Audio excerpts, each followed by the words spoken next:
Terima kasih Anda masih bersama kami di CNN Indonesia Newsroom. Tentara Nasional Indonesia mengerahkan personel untuk memperkuat pengamanan di lingkungan Kejaksaan Tinggi dan Kejaksaan Negeri di seluruh Indonesia. Keputusan ini memicu polemik karena dinilai TNI masuk ke ranah penegakan hukum sipil. Sore ini kita akan membahasnya dengan Kapus Pen TNI Maijen Kristome Sianturi, ada mantan Kabais TNI Laksda Purnawirawan Soleman Ponto, dan Direktur Eksekutif Amnesty International Indonesia Usman Hamid. Selamat sore Bapak-Bapak. Selamat sore Mbak. Saya ke Pak Kristome terlebih dahulu ya. Pak Kristome, Baik Mbak. banyak isu ini di TNI akhir-akhir ini ya. Pak Kristome, apa alasan Panglima TNI mengerahkan personil untuk memperkuat pengamanan di lingkungan Kejaksaan Tinggi dan juga Kejaksaan Negeri seluruh Indonesia? Apakah memang ada situasi genting sehingga TNI sampai harus turun tangan, Pak Kristome? Ya, perlu kita jelaskan. Karena orang akan bertanya apa sih dasar hukum dari perbantuan TNI kepada kejaksaan gitu ya. Mari kita berbicara kepada undang-undang dulu ya. Dalam Undang-Undang Kejaksaan, Undang-Undang Nomor 11 Tahun 2021 tentang penugasan prajurit TNI di lingkungan kejaksaan juga telah diatur dalam undang-undang itu kan. Kemudian ditindaklanjuti lagi Mbak dengan Perpres Nomor 12 Tahun 2021 tentang organisasi dan tata kerja Kejaksaan RI. Di dalamnya ada pembentukan organisasi Jampitmil di Kejaksaan Agung dan Aspitmil di Kejaksaan Tinggi. Nah itu berangkat dari undang-undang kejaksaannya dulu ya. Kemudian lagi kalau kita lihat Undang-Undang Nomor 3 Tahun 2025 tentang TNI sebagai revisi Undang-Undang Nomor 34 Tahun 2004 ya, di pasal 47 adalah penempatan prajurit aktif di Kejaksaan RI gitu ya. Lalu kita lagi turunan di bawahnya ada nota kesepahaman antara Jaksa Agung dengan Panglima TNI. Itu nomor kerjasama atau KERMA /17/4 Romawi /2018 tentang kerjasama peningkatan sumber daya manusia dan peningkatan profesionalisme di bidang penegakan hukum. Itu di tahun 2018. Kemudian diperbarui lagi di tahun 2020 dengan nomor NIK /21/11 Romawi /2020/TNI. Perubahan atas nota kesepahaman tanggal 2018 tadi. Nah, diperbarui lagi pada tahun 2023 dengan nota kesepahaman nomor NK 6/4 Romawi /2003/TNI gitu ya. Nah, itulah di situ ada 8 ruang lingkup kerjasama yang dikerjasamakan antara TNI dengan kejaksaan. Poinnya adalah poin yang nomor 5 misalnya. Kalau poin nomor 3 tentang penugasan prajurit di lingkungan Kejaksaan RI, serta yang kelima adalah dukungan bantuan personil kepada kejaksaan melaksanakan tugas-tugasnya di bidang kejaksaan gitu Mbak ya. Itu dulu kita perkatakan dasar hukumnya Mbak. Pak Kristome, berarti berdasarkan landasan hukum atau aturan hukum memang tidak ada yang dilanggar. Tapi pertanyaan saya, apakah ada situasi yang genting sehingga sampai TNI harus mengerahkan personil menjaga Kajati dan Kajari seluruh Indonesia? Meskipun tadi Anda mengatakan ini adalah kerjasama, ada landasan hukumnya, tapi apakah memang situasinya segenting itu sampai TNI harus turun tangan? Nah, nanti kita kembalikan lagi. Itu kan adalah mengakomodir perjanjian dari pengejauhan tanah atau implementasi dari nota kesepahaman tadi. Nah, sekarang kita kembalikan kejaksaan. Perlu nggak itu ada kebutuhan personel tadi untuk pengamanannya?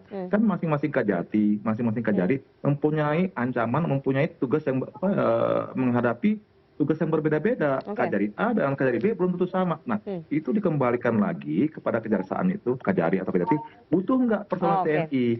Kalau memang butuh, sudah ada dasar hukumnya untuk menggerakkan itu. Sesuai dengan ST kemarin misalnya, untuk Kajari misalnya diperbolehkan sampai 1 regu atau 10 orang. Untuk Kajati misalnya diperbolehkan sampai 1 ton atau 30 orang. Tapi itu juga disesuaikan dengan kebutuhan. Kajati Jakarta dengan Kajati di Medan pasti berbeda kebutuhannya. Ya, tugas yang sedang dialami juga sedang investigasi juga berbeda gitu ya. Jadi kan kalau emang butuh, sekarang ini sedang menginvestigasi kasus yang besar, yang membutuhkan kira-kira ancaman yang besar. Nah, itu lagi sesuai dengan kebutuhan dari kejaksaan gitu Mbak ya. Baik, Pak Kristome, kalau dari penjelasan Anda berarti ini memang permintaan dari Kejaksaan Agung ya? Karena mereka sedang mengusut kasus besar begitu, butuh perlindungan, butuh dukungan. Begitu ya Pak Kristome ya? Kalau urgensinya apa, ancaman apa silakan tanya ke kejaksaan. Nah, tapi ini memang permintaan dari Kejagung ya kepada TNI ya Pak Kristome? Kejaksaan. Iya betul, sesuai dengan nota kesepahaman antara TNI dengan kejaksaan tadi gitu Mbak. Ketika Kejaksaan Agung meminta backup atau dukungan dari TNI, mereka kan pasti menjelaskan, kami sedang mengalami situasi yang dalam tanda kutip tidak baik-baik saja, kami butuh dukungan pengamanan. Berarti memang saat ini situasinya cukup genting bagi Kejaksaan. Pak Christome, masa Kejaksaan nggak menyampaikan itu ke teman-teman di Nah, TNI? kan tadi saya sudah bilang, nota kesepahaman ini dari 2018 loh Mbak, sampai hari 2025, 7 tahun loh. Yang gitu, saya sudah ada. Kemarin tadi juga kita lihat ada di YouTube tuh Kompas, kalau nggak salah itu, Operasional Kompas, dia di Kajati, Jakarta. Dia bahkan mewawancari pamdalnya Kajati itu. Kalau sudah ada 4 tahun yang lalu Pak personel TNI di sini, kenapa baru hari ini ributnya gitu ya? Karena kan TR-nya baru keluar ini untuk penegasan, meskipun itu sudah berjalan sejak 2018, tapi TR resminya atau telegram resminya baru keluar untuk ke seluruh Kajati dan Kajari. Yang nyampe keluar itu baru sekarang. Sebenarnya sudah ada, yang dulu juga ada gitu loh. Ini yang per 1 Mei ini gitu Mbak. Nah tahun 2025 gitu ya. Itu yang perlu dipahami bersama. Ya, saya mau ke Mas Usman ya. Mas Usman, kalau menurut klaimnya Pak Christome, tidak ada aturan hukum yang dilanggar berdasarkan Undang-Undang Kejaksaan dan juga Undang-Undang TNI yang baru. Tapi beberapa koalisi masyarakat sipil menyoroti dan tetap berpegang bahwa penempatan personil TNI menjaga keamanan Kejati dan Kajari ini melanggar Undang-Undang TNI. Begitu aturan hukumnya, Mas Usman? Iya, pertama saya mohon maaf suasana agak ramai di kampus ini. Tapi saya sebenarnya berharap Pak Christome menjelaskan dasar hukum yang terkait dengan pelaksanaan tugas pokok dan fungsi TNI. Misalnya Undang-Undang Pertahanan Negara atau Undang-Undang TNI, baik yang lama maupun yang baru. Sehingga tidak merujuk pada Undang-Undang Kejaksaan. Tadi dijelaskan Undang-Undang TNI pasal 47, Mas Usman. Masalah yang sangat khusus, masalah yang sangat spesial, yaitu pengerahan personil TNI di lingkungan Kejaksaan. Karena itu hukum yang berlaku adalah hukum yang spesial, hukum yang khusus. Nah, hukum yang khusus ini menegasikan hukum yang umum, lex specialis derogat legi generalis. Nah, karena itu harus kita periksa apakah Undang-Undang TNI memungkinkan pengerahan personil TNI untuk mengamankan instansi kejaksaan. Dalam pasal 7 Undang-Undang TNI yang baru mengenai operasi militer selain perang, tidak ada penyebutan pengamanan kantor kejaksaan atau pengamanan kejaksaan. Dalam pasal 8 yang berkaitan dengan Angkatan Darat misalnya, tidak ada juga tentang misalnya pengerahan personil Angkatan Darat untuk mengatasi ancaman-ancaman yang sifatnya bersifat keamanan. Dalam pasal 8 jelas itu harus bersifat ancaman. Yang ketiga, pasal 47. Tadi Pak Christome menjelaskan pasal 47 tentang penempatan beberapa jabatan sipil termasuk Jampitmil. Yang harus diingat adalah posisi Jampitmil itu adalah posisi struktural, posisi jabatan struktural, bukan pengerahan personil secara instrumental di lapangan. Nah, dari ketiga pasal itu atau seluruh pasal Undang-Undang TNI, kami tidak menemukan adanya dasar pembenaran bagi pengerahan personil TNI di dalam lingkungan Kejaksaan Negeri maupun Kejaksaan Tinggi. Itulah sebabnya kami meminta agar telegram itu dibatalkan atau ditarik secara khusus mengenai personil TNI. Karena TNI bukan penyedia jasa satpam, bukan penyedia jasa keamanan, tapi alat negara untuk melaksanakan kebijakan pertahanan negara. Ya, Mas Usman, kalau tadi Anda menyoroti bahwa aturan hukumnya tidak sesuai begitu, tapi Anda melihat ada motif politis tidak dari kebijakan pengamanan terhadap Kajati Kajari ini? Ya, tampaknya ada.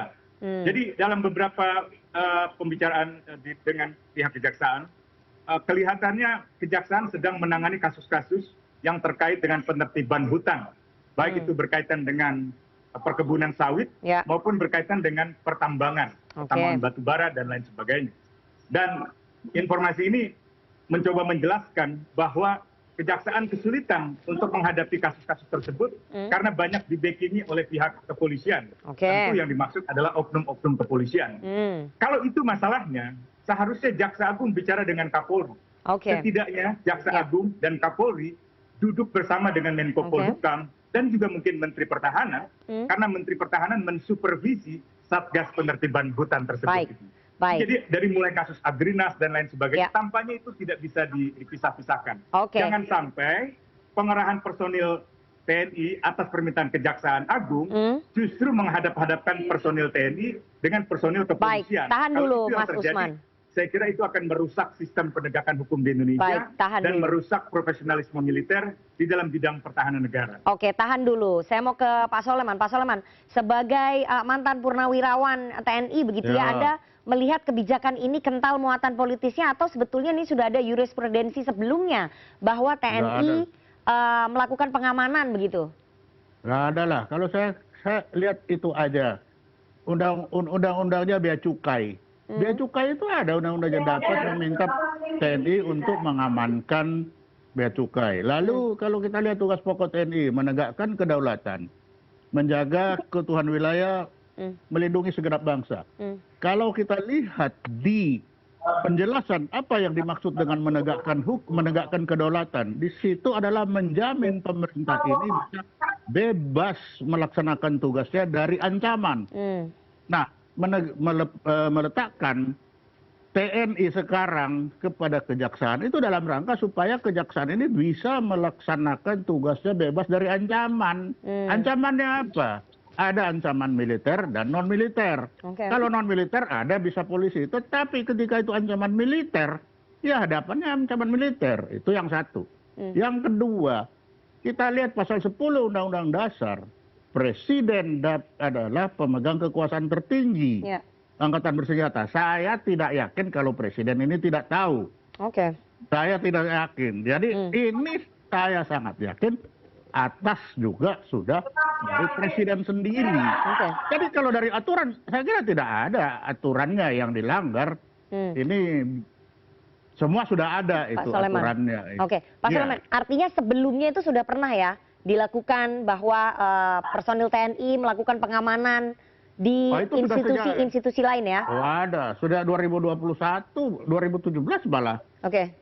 Sudah ada itu. Malah saya dulu waktu BAIS, bea cukai malah kita amankan itu karena betapa bea cukai itu juga berhadapan hampir sama dengan kejaksaan. Saya yang turun waktu itu juga. Mas Usman, ini sebetulnya jurisprudensinya sudah ada. Menurut Pak Soleman, ini bukan baru saja dilakukan, tapi sebelum-sebelumnya sudah pernah tuh dilakukan. Mengamankan bea cukai. Jadi ini bukan yang pertama sebetulnya TNI masuk ke dalam ranah penegakan hukum sipil. Iya, sebenarnya dalam beberapa kasus memang ada pelibatan TNI di dalam sebuah operasi gabungan. Yang harus diingat, itu adalah sebuah operasi. Kalau sebuah operasi, dia memiliki batas waktu. Dengan batas anggaran, dengan tugas tertentu yang bersifat ad hoc. Bukan bersifat permanen. Pengamanan Kejaksaan Negeri, Kejaksaan Tinggi di seluruh wilayah, itu kan sering dijelaskan oleh pihak kejaksaan sebagai pengamanan yang bersifat rutin. Bahkan pihak TNI juga menjelaskannya sebagai rutinitas pengamanan. Artinya bersifat permanen. Kalau bersifat permanen bukan operasi lagi namanya itu.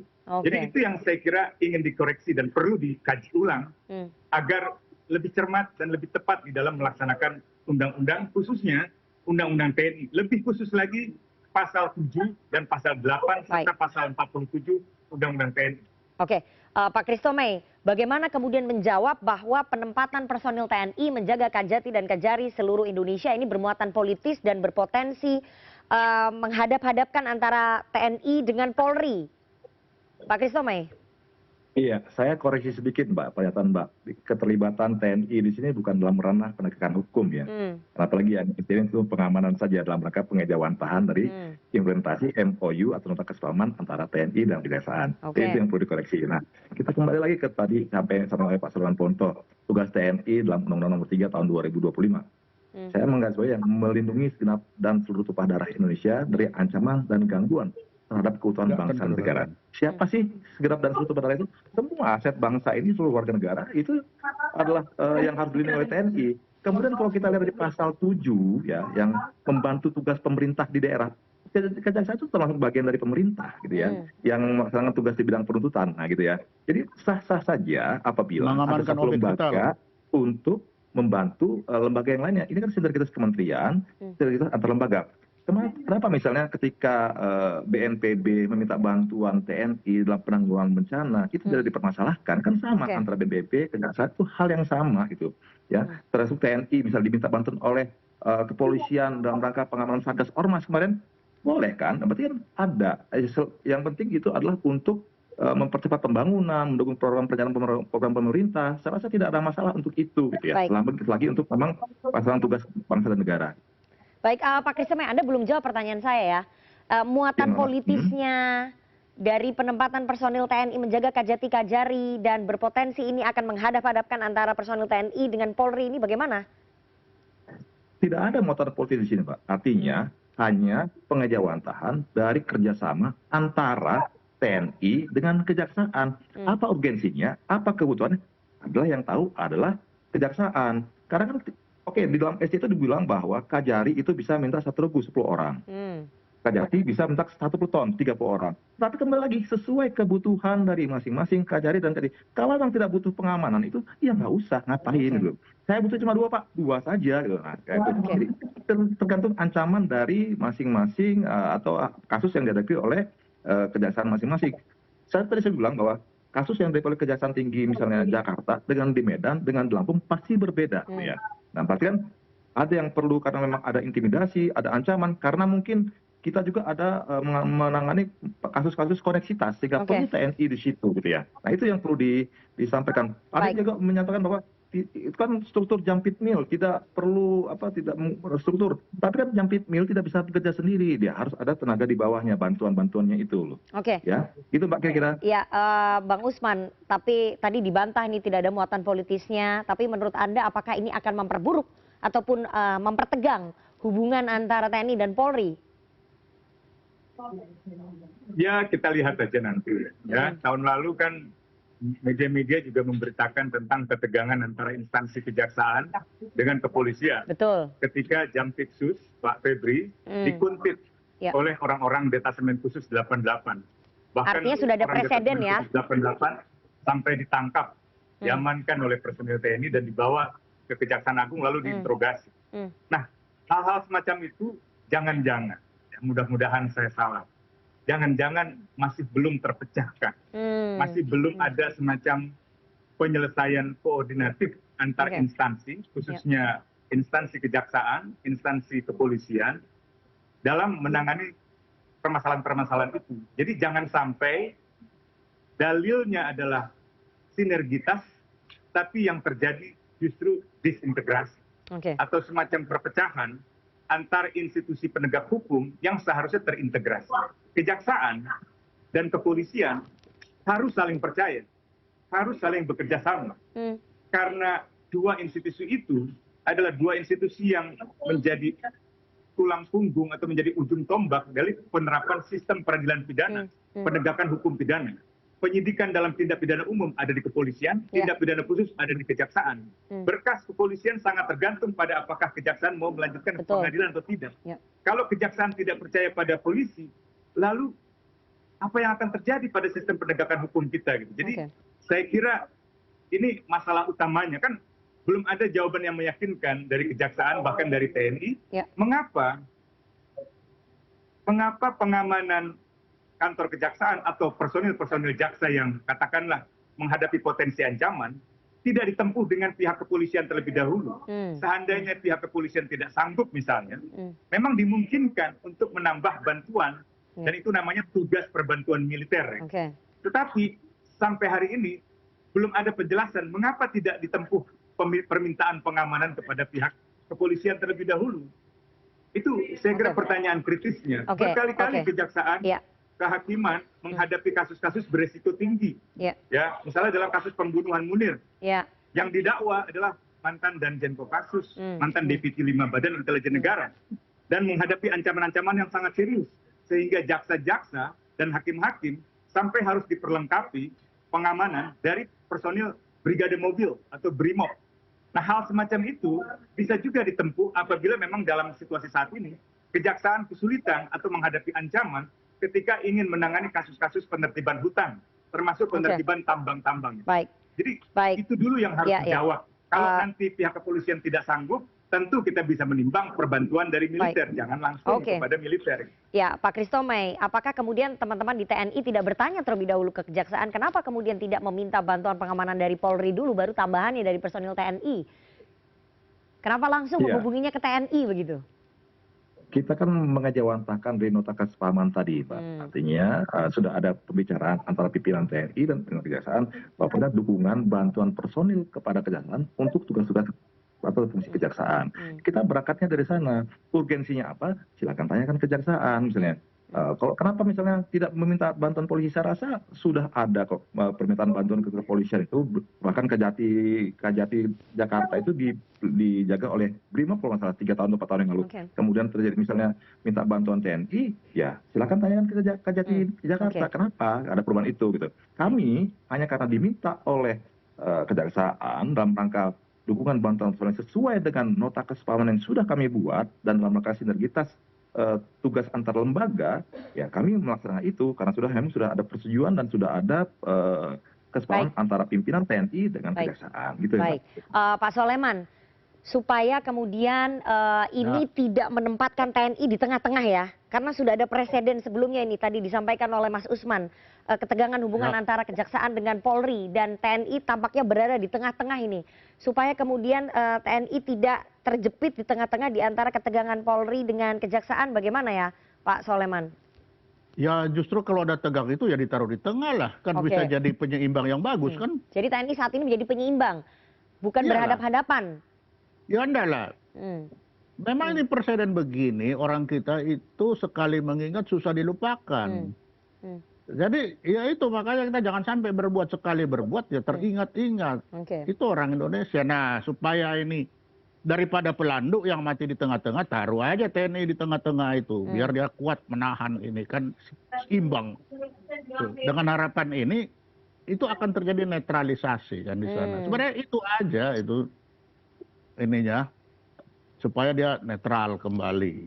Maka taruh di tengah. Oke, jadi penempatan personil TNI menjaga Kajati dan Kejari itu untuk netralisasi hubungan Polri dengan kejaksaan ya? Bukan justru malah akan memperburuk ya Pak Soleman ya? Oh tidak, supaya ini terjadi bagus lah. Dan jangan lupa, ancaman itu kan ada 2, itu Undang-Undang Pertahanan ya, pasal 7 ayat 2 dan 3.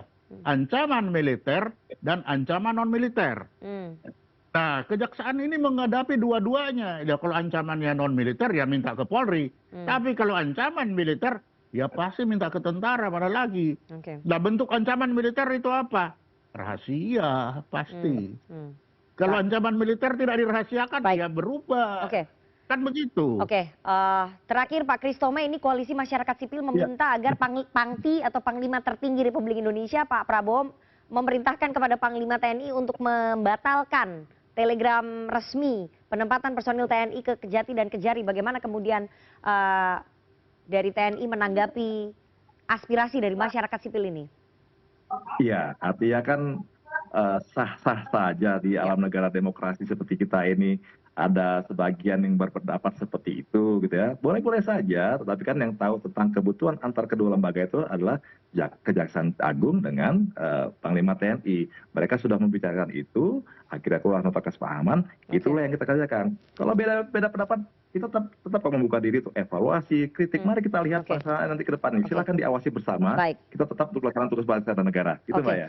Mas Usman, terakhir, ini yang bisa mendamaikan ataupun menjebatani 3 institusi ini tampaknya hanya Panglima tertinggi ya, hanya Presiden Prabowo. Presiden Prabowo apakah seharusnya memanggil Kapolri, Panglima TNI dan juga Jaksa Agung untuk bisa duduk bersama, menyelesaikan dan juga menjalin lagi rajutan-rajutan supaya lebih solid dan juga kompak begitu di tengah situasi geopolitik dan juga ekonomi yang tidak menentu, Mas Usman? Yang paling mudah sebenarnya adalah Menko Polhukam menggelar rapat terbatas. Menghadirkan Panglima TNI, bahkan Menteri Pertahanan, karena terkait dengan Satgas Penertiban Hutan, Kapolri, dan juga Jaksa Agung.